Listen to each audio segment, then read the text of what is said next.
ಒಮ್ಮೆ ತುಂಬ ಸುಂದರವಾದ ಹಸಿರು ಕಾಡೊಂದಿತ್ತು. ಆ ಕಾಡಿನಲ್ಲಿ ಪ್ರಾಣಿಗಳು ಸಂತೋಷದಿಂದ ಬದುಕುತ್ತಿದ್ದವು. ಆ ಕಾಡಿನಲ್ಲಿ ಚಿಂಕು ಎಂಬ ಚುರುಕಾದ ಮೊಲ, ಗುಂಡು ಎಂಬ ಜಾಣ ಆಮೆ, ರಾಜು ಎಂಬ ಸಿಹಿಗಾನ ಕೋಗಿಲೆ ಮತ್ತು ಅರ್ಜುನ ಎಂಬ ದೊಡ್ಡ ಮನಸ್ಸಿನ ಆನೆ ಇದ್ರು. ಒಂದು ವರ್ಷ ಮಳೆ ಬೀಳಲಿಲ್ಲ.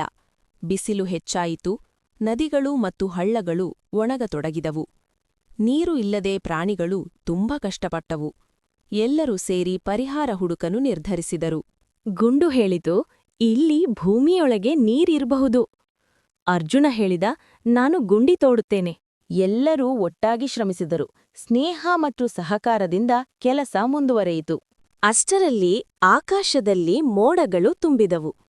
ಮಳೆ ಸುರಿಯತೊಡಗಿತು. ಗುಂಡಿಯಲ್ಲಿ ನೀರು ತುಂಬಿತು. ಕಾಡಿಗೆ ಮತ್ತೆ ಜೀವ ಬಂತು. ಅರ್ಜುನ ಹೇಳಿದ, ನಾವು ಒಟ್ಟಾಗಿ ಕೆಲಸ ಮಾಡಿದ್ದರಿಂದಲೇ ಇದು ಸಾಧ್ಯವಾಯಿತು.